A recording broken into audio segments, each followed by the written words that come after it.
Merci beaucoup Bruno, merci beaucoup Monsieur Massé pour vos interventions. Alors pour la dernière intervention de cette séquence, nous avons le plaisir d'avoir en visio parmi nous Monsieur Levasseur de la garde côtière canadienne, à qui je vais laisser tout de suite la parole. Bonjour à tous. Est-ce que vous m'entendez bien? Oui, très bien. Super. Donc, merci de m'accueillir en cette journée de conférence. Je vais partager mon écran avec vous. Mon nom est Pierre Levasseur. Je travaille pour la Garde côtière canadienne au département des interventions environnementales. Puis, je suis avec la Garde côtière depuis 24 ans et je travaille en intervention environnementale depuis environ 17 années. J'ai participé à plusieurs formations et aussi travaux communs avec le CED là, à travers les années. Donc, je vais partager mon écran pour, pour que vous puissiez voir ma présentation sur la formation et les défis. Donc, aujourd'hui, on va discuter de la formation à la lutte anti-pollution, les pratiques et les enjeux. Donc, avant de tomber dans le vif du sujet, je vais quand même discuter un peu du cadre législatif et réglementaire au Canada, puisque celui-ci a une grande influence sur la formation ainsi que le curriculum là, des gens qui participent ou qui sont employés là, dans le programme des interventions environnementales de la Garde côtière canadienne. Je suis conscient que j'ai un accent par rapport à vous. Aussi, je suis un peu nerveux ce matin, donc je vais peut-être parler un peu plus vite qu'à l'habitude. Alors, n'hésitez pas à me stopper si vous trouvez que je parle trop vite ou si j'utilise des expressions qui font pas de sens pour vous. Je comprends très bien, puis je suis très à l'aise avec ça. Donc, ce matin, on va commencer par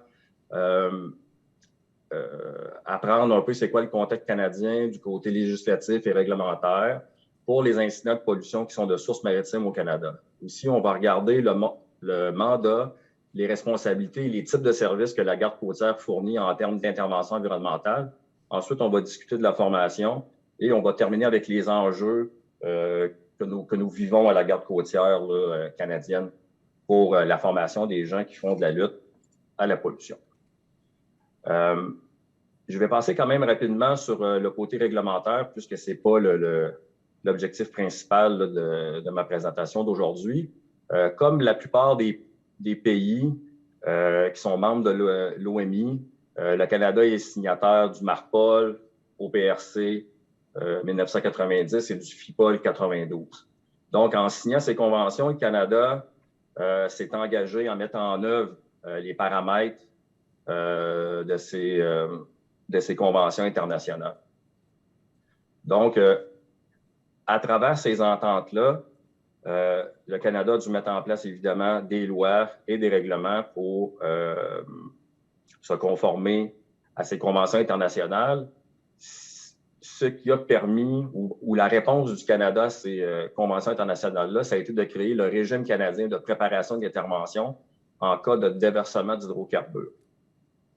À la suite d'Alexandre Valdez, en 1989, le Canada a débuté une réflexion et a créé la commission Brander-Smith en 1991 pour justement amener des experts canadiens à la table pour voir comment le Canada pourrait améliorer sa préparation et son régime d'intervention en cas de grande pollution.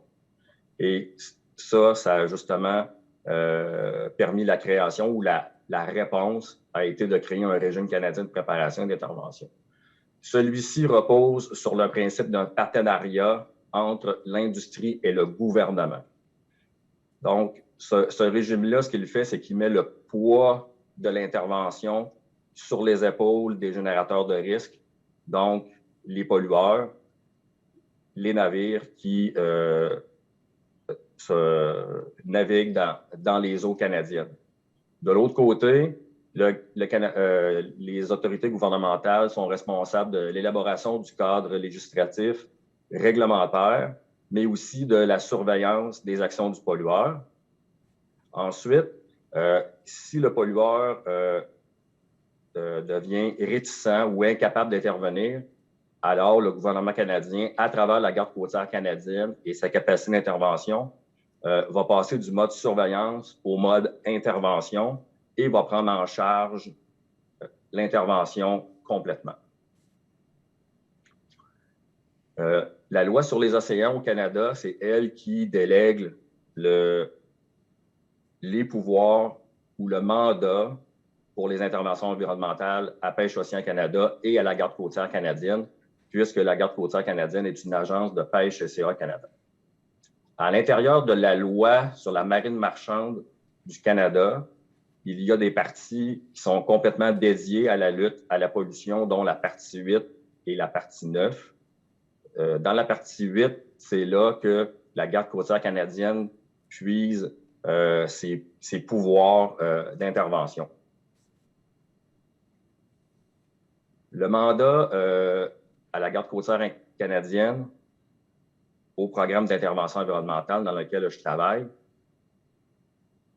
la partie la plus importante pour nous, c'est, dans ce mandat-là, l'objectif est de prévenir, contrer, réparer ou réduire au minimum les conséquences des pollutions de sources maritimes et aussi de sources inconnues en mer sur la sécurité du public, l'économie et l'environnement.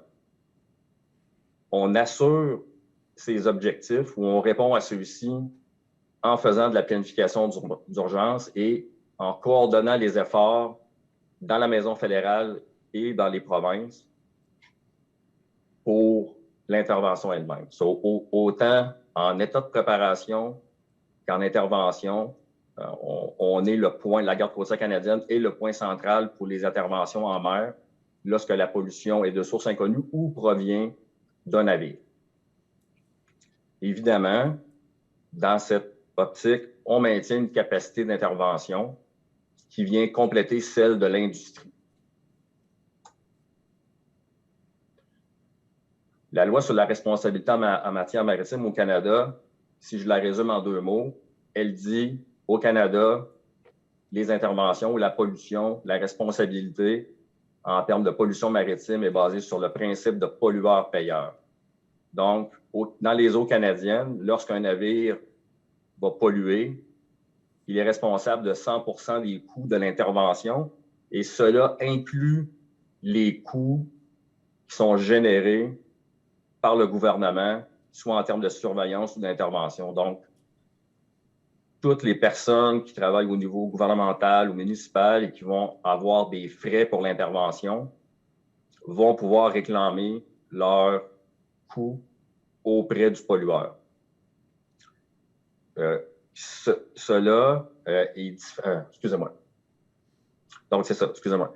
Dans le principe pollueur-payeur, c'est comme ça que ça fonctionne. Ce que je voulais dire, c'est que ce principe de pollueur-payeur-là pour rembourser les frais gouvernementaux pour l'intervention, les frais pour les gens qui ont été touchés par l'intervention, des propriétaires privés, d'autres navires, des choses comme ça, ils ont un processus de réclamation de remboursement qui est à part du principe que je viens de parler. Donc, au Canada, la garde côtière est séparée en 4 régions différentes. Donc, il y a la région de l'Ouest, ou celle du Pacifique, il y a la région Arctique, la région du Centre dans laquelle je fais partie, et la région Atlantique. La région du Centre est formée de la province du Québec et de la province de l'Ontario. Chacun de ces secteurs sont appelés au niveau fédéral le secteur Saint-Laurent et le secteur des Grands Lacs. Le groupe d'intervention environnementale est structuré, même en état de préparation, comme le système de commandement des interventions, ou communément, ce qu'on entend souvent, la structure ICS, qui est le Incident Command System. Notre équipe d'intervention est à la fois une équipe de gestion et une équipe d'opération. C'est aussi une équipe qui est multidisciplinaire, qui va contenir des gens qui ont des spécialités comme navigateurs, mécaniciens, géographes, biologistes, des gens qui ont les formations appropriées pour produire et évaluer la santé et sécurité. Tout dépendant des régions, les équipes sont centralisées ou non. Et tous nos équipements, on a des dépôts principaux pour les équipements, mais on a aussi des dépôts un peu plus petits, puis ils sont répartis un peu partout sur leur territoire. en fonction des analyses de risque qui ont été faites. Donc ici, on voit un exemple simplifié de la structure ICS, mais notre structure de tous les jours quand on travaille est à peu près la même. Donc, le programme d'intervention environnementale pour la formation, il y a de grands défis de notre côté au Canada, puisque le travail qu'on demande aux employés qui font partie du programme d'intervention environnementale ont vraiment une grande panoplie de fonctions à accomplir.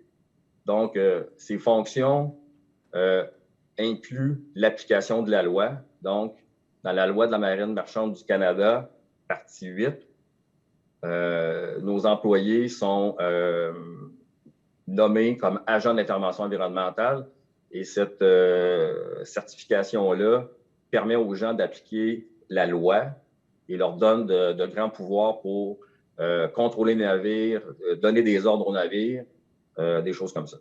Ensuite de ça, il faut que les gens soient formés sur la gestion des interventions ainsi que les opérations d'intervention environnementale.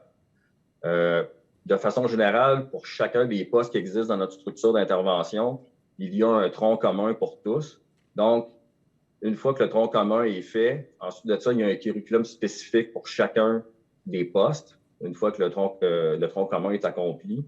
Donc, nous avons des gens dont le titre est spécialiste en intervention. On a aussi les agents principaux d'intervention et on a les surintendants d'intervention environnementale. Donc, tous ces gens-là vont avoir une formation de base qui forme un tronc commun et ensuite de ça, pour chacune de leurs fonctions spécifiques, il va y avoir un curriculum particulier pour chacune de ces fonctions-là. Aussi, une fois que nos gens sont formés, notre propre groupe a à donner de la formation à d'autres programmes à l'interne de la Garde côtière canadienne. Okay? Comme les gens de la flotte qui vont faire des missions ou des tactiques d'intervention pour nous. Aussi, les autres partenaires d'intervention gouvernementaux comme Environnement Canada, Transport Canada, le ministère de l'Environnement du Québec, qui sont des partenaires d'intervention, vont suivre des formations qui sont disponibles pour eux pour qu'on puisse, évidemment, mieux travailler ensemble quand le moment est venu de procéder à une intervention. Aussi, nous faisons appel à travers des contrats à des entrepreneurs privés lors de certaines interventions et aussi, ceux-ci sont formés par nous-mêmes. Depuis les 6 dernières années au Canada, il y a un grand programme national qui a été créé qui s'appelle le Programme de protection des océans. C'est un programme qui a été fait pour améliorer la capacité de la garde côtière et aussi dont l'intention générale est d'augmenter la protection des océans au Canada par un grand groupe d'initiatives. Et une des initiatives de ce grand programme est de permettre aux communautés côtières d'être formées et d'être équipées pour participer aux interventions. Donc, notre cadre de formation, chaque employé a un suivi personnalisé de sa formation, puis tout ça, c'est géré au moyen d'un outil électronique. Les types de cours qu'on va donner à nos employés, il y a des cours théoriques ou bien magistraux qui sont donnés aux employés. Ces cours-là vont être donnés en classe, en personne, ou bien en ligne via Internet. Et il y a d'autres types qu'on va dire que c'est des cours de type pratique. Donc, ça, c'est des cours en personne où on va déployer des équipements ou bien on va travailler dans des simulateurs pour pouvoir procéder aux formations.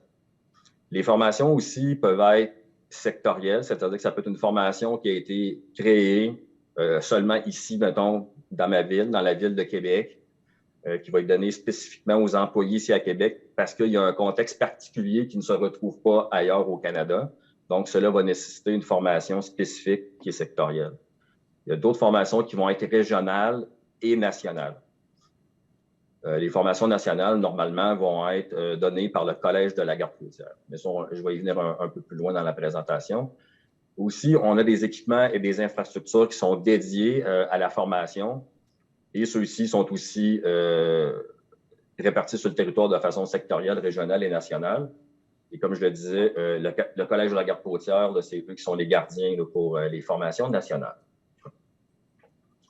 Donc, il y a une grande panoplie de cours qui font partie du curriculum pour les employés. Je ne les nommerai pas tous, mais ici, on a une série de cours, Frost, EMOS et Mother, qui sont des cours d'introduction autant pour le personnel d'intervention environnementale que pour le personnel qui peut faire partie de la flotte de la garde côtière ou pour les partenaires. Ici, on a le cours MS-ROC, qui celui-ci, c'est les 3 premiers cours que j'ai parlé, ça, c'est des cours vraiment sur apprendre c'est quoi les hydrocarbures et c'est quoi les équipements de base pour être capable d'intervenir. Le cours de MS-ROC, lui, c'est vraiment un cours qui est basé ou que l'intention est de développer la capacité de gestion pendant une intervention. Ensuite de ça, on a un cours spécifique pour ce qu'on appelle les officiers en devoir. Les officiers en devoir, ici, c'est les gens qui font l'astreinte. Donc, ces gens-là sont de garde 24 heures par jour, 7 jours par semaine, à l'année, pour répondre à toute alerte qui peut être transmise à la garde côtière canadienne. On a aussi des cours de formation sur l'observation de la pollution et aussi l'observation aérienne de la pollution. On a les cours pour l'application de la loi en santé et sécurité, les cours d'ICS. On a des cours sur terre ou SCAT. Ça, c'est un cours qui permet de faire l'évaluation des rives ou de la côte et produire des recommandations sur les techniques d'intervention. Évidemment, on a une panoplie de cours tout dépendant des types de navires que les gens ont à piloter. On a des formations, pas pour devenir pilote d'hélicoptère, mais comment travailler avec les hélicoptères, les types d'élingage, les procédures de sécurité, ces choses-là. Certains gens vont suivre des cours pour la conduite de véhicules lourds, l'architecture des navires. On a des grandes formations de plusieurs jours pour le travail sur la glace, parce qu'au Canada, évidemment, bon, c'est pas dans toutes les régions du Canada où la glace est présente, mais nous, dans la région du centre, on a de la glace 5-6 mois par année, donc c'est une partie très importante là, de notre travail. Puis, chacun des équipements qu'on possède dans notre capacité, il y a un cours spécifique pour chacun d'eux. J'en ai mis ici là, les high-speed sweep system, le Arctic skimmer, les systèmes d'inondation des berges, la décontamination des travailleurs, les estacades de haute mer, la détection des gaz. Bon, la liste sera encore plus longue, mais tous nos équipements, il existe une formation spécifique pour nos employés. Et aussi, il existe des formations sur divers logiciels qu'on utilise pour évaluer ou prévoir tout ce qu'il faut pour l'intervention elle-même. Ici, on voit un employé de la garde côtière qui est en formation pour l'observation aérienne de la pollution. Celle-ci, c'est une photo qui a été prise il y a environ 3 semaines. Puis c'est une formation qui se donnait en Colombie-Britannique, dans l'ouest du pays. Puis à ce moment-là, on formait à la fois des employés de la garde côtière canadienne ainsi que des gens des communautés côtières. Ici, vous voyez, c'est l'outil électronique qu'on utilise pour gérer la formation des employés. Donc, ce que vous voyez ici, c'est le curriculum pour un employé. Donc, vous voyez que les formations sont nombreuses et complexes. Certaines sont obligatoires, pas d'autres. Aussi, à l'intérieur de ça, il y a des formations qui sont les formations corporatives de la garde côtière. Donc, tous les employés de la garde côtière doivent suivre. Ici, on a des images du Collège de la garde côtière canadienne qui se situe à Sydney, en Nouvelle-Écosse. C'est de grandes infrastructures. Le Collège de la garde côtière s'occupe de former les navigateurs, les mécaniciens de marine, les gens qui s'occupent de faire le contrôle maritime des navires. On s'occupe aussi de former à cet endroit-là les cadets pour l'intervention environnementale. Et aussi, parfois, on va donner des cours d'intervention environnementale à d'autres employés qui, à travers le pays, vont venir à Sydney et suivre directement les cours au collège. Mais en général, les cours pour les employés eux-mêmes sont donnés directement dans leur région dans la ville ou le secteur où ils travaillent. Ce sont vraiment de belles installations qui sont très bien pensées et je vous avouerai que c'est un endroit merveilleux pour, somme toute, presque bucolique pour suivre des formations. Toutefois, pour la formation côté intervention environnementale, malheureusement, le collège ne possède pas d'infrastructure qui permet de pratiquer l'intervention en mode réel, soit avec des hydrocarbures ou des HNS. Les infrastructures du Collège de la Garde-Côtière ne possèdent pas des infrastructures de ce type-là, comme le CED à Brest, en France, peut posséder. Ici, on voit des images de la base de la Garde-Côtière à Québec. Donc, le bâtiment qui est ici, là, en bas à gauche, avec les 3 portes de garage qui sont blanches, là. Ça, c'est les bâtiments d'intervention environnementale.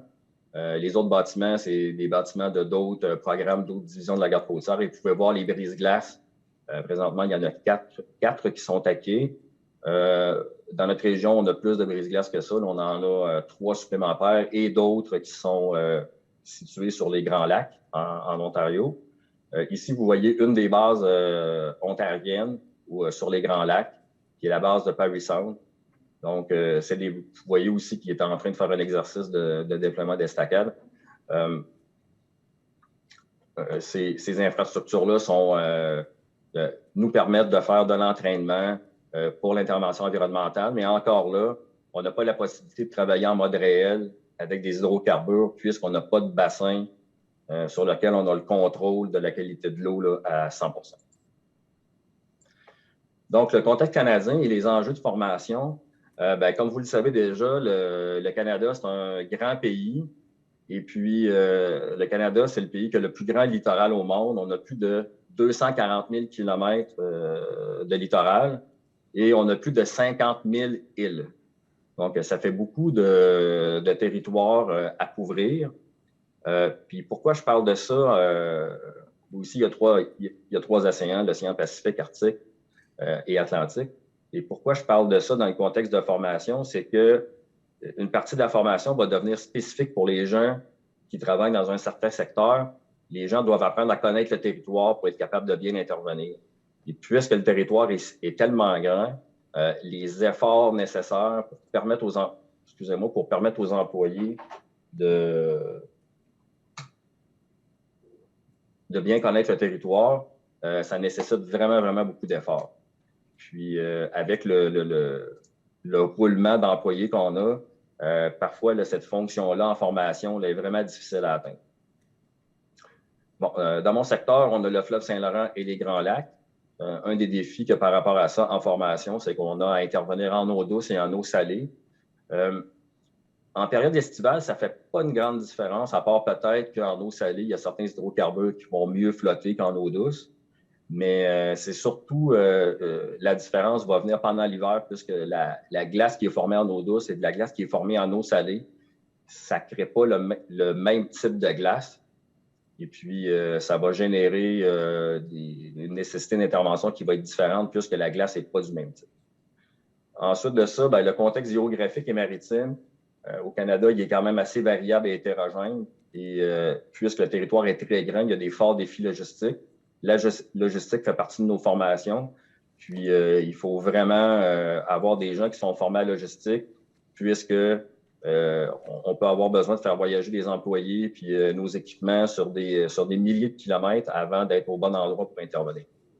Aussi, comme je le disais tout à l'heure, les formations qu'on produit doivent toujours être produites avec un format estival et un format hivernal. Donc, quand on forme des employés, je ne sais pas, au déploiement d'estacades, il faut penser que les estacades, on peut les déployer en été, mais aussi en hiver dans des conditions de glace. Puis, c'est vraiment pas les mêmes techniques. Donc, c'est des choses qu'on a pensé ici au Canada. Donc, ici, on voit des images hivernales, principalement du Québec et du nord du Québec. Sur la grande image, là, en haut à gauche, vous pouvez voir que l'image satellite, on peut voir que différents types de glace qui s'accumulent de différentes façons tout le long du fleuve Saint-Laurent et aussi dans le golfe du Saint-Laurent. Et ça prend des formations spécifiques sur la glace pour apprendre quel type de glace on a à faire. Puis selon le type de glace et son mouvement, les techniques d'intervention vont varier. En haut à droite, on voit la ville de Québec et on voit que ici, c'est le chenal principal de navigation pour être capable de se rendre jusqu'à Montréal ou s'en aller de Montréal vers la mer. Et si on regarde l'image plus bas à droite, on voit un brise-glace à la hauteur des ponts de la ville de Québec qui est en train de déglacer le chenal de navigation. Et ça crée beaucoup de glace morcelée, ce qu'on appelle du brash en anglais. Et cette glace morcelée-là, lorsqu'il y a un déversement d'hydrocarbures dedans, c'est vraiment un grand défi d'intervention parce qu'il existe pas vraiment, il existe à peine peut-être une ou deux techniques pour être capable de récupérer les hydrocarbures dans ce type de glace-là. C'est beaucoup plus facile d'intervenir sur de la glace de banquise côtière ou de la glace qui est formée là, avec une grande épaisseur et sur laquelle on peut se promener. Comme l'image où on voit le brise-glace en bas à gauche avec une motoneige qui circule sur la glace. Ben, intervenir pour de la pollution qui se situerait sur cette glace ou en dessous de cette glace, c'est beaucoup plus facile comparé à de la glace morcelée qui se déplace pour produire l'intervention. Le contexte canadien et les enjeux de formation, on en a vu quelques-uns jusqu'à maintenant, mais la fréquence des formations versus le rythme de renouvellement des employés, c'est un grand défi. Puisque je vous dirais, depuis les 4 ou 5 dernières années, on voit qu'il y a un grand roulement d'employés et ça arrive souvent qu'il y a certains employés qui n'ont même pas le temps de terminer leur curriculum complet et nous quittent pour un autre emploi. Donc ça rend les choses difficiles. Ensuite de ça, la fréquence des formations versus le maintien des compétences des employés. Les employés qui sont là ont besoin d'avoir des rafraîchissements de leur formation pour maintenir vraiment un haut niveau de compétences dans notre domaine. Et c'est un peu la même chose. On a parfois des difficultés à faire fonctionner, pas à faire fonctionner, mais avoir le bon rythme pour être capable d'avoir un maintien de compétences qu'on trouverait idéal. Ensuite de ça, il y a très grande diversité de formations que vous avez vu là, avec le curriculum pour chacun des employés.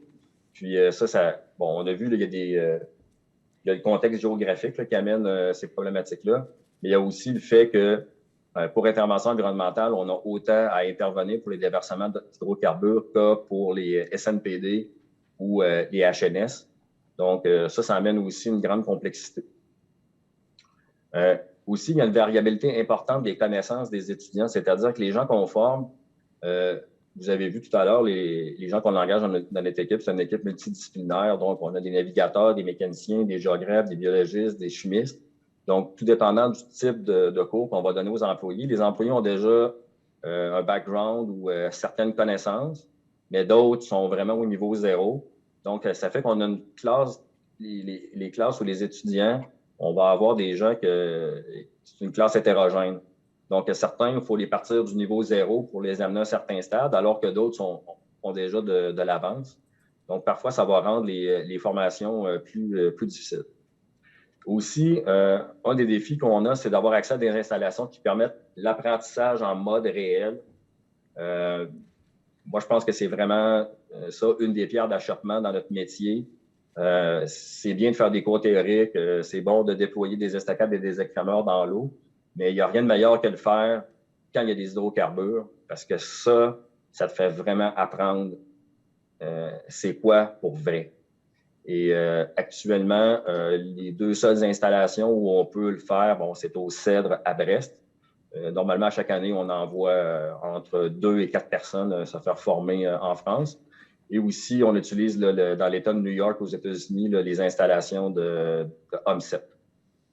Aussi, étant une agence gouvernementale, les budgets et les coûts sont quelque chose qui va venir avoir un impact sur la formation. Puis aussi, le Canada étant un pays bilingue, à la fois anglophones et francophones, ça peut amener certains défis. Comme vous le voyez, le collège de la garde côtière, qui est situé à Sydney, en Nouvelle-Écosse, bon, il est dans une province qui est seulement anglophone. La majorité des formateurs, à 95 %, sont des anglophones. Et pour intervention environnementale, sur 5 professeurs pour intervention environnementale, il n'y a qu'un seul francophone. Donc ça va venir limiter la capacité à former les gens qui sont francophones. Monsieur Levasseur, je m'excuse de devoir vous interrompre. Oui. Je ne sais pas combien de temps, combien de diapos il vous reste à nous présenter. En fait, on n'a plus beaucoup de temps. Et, parfait. Il me reste seulement des images, donc j'ai terminé. Super. On peut peut-être vous laisser présenter les images. Mais en tout cas, merci beaucoup. Oui. Tout le plaisir est pour moi. Donc ici, vous voyez là, des navires de la garde côtière là, qui sont en train de travailler dans des exercices d'intervention environnementale. Et j'étais rendu au moment pour les questions. Merci. Merci beaucoup.